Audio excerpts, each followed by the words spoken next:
Okay, so here we are again. It's the next Saturday now, so we're going to get a few hours in on this project. Last weekend and a couple evenings last week we got the engine out, down on the ground, under the car. It's all disconnected. Cross members disconnected. The control arms are out of the way. The only thing left to do to get it completely out is to bring the body up enough so that it fits. The engine will roll out under the front bumper.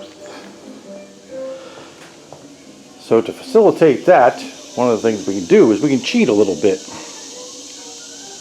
The rear is on jack stands right now, so what we're going to do is jack it up, pull the jack stands out, and let the car down all the way.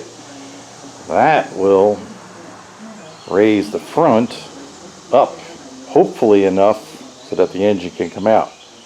Since we have the front jack stands at this point here, that's the pivot point, so the front bumper will actually come up when we let the back down. So if that's not enough, then we'll have to figure out a way to get the front of the car to come up to put it on the next rung of the jack stands or whatever, but we'll make it work.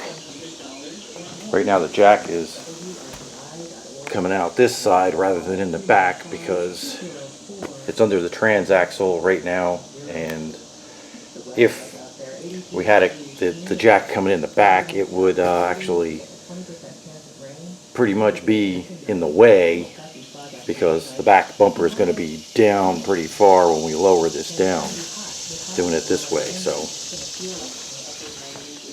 we'll give it a shot. We'll see what happens.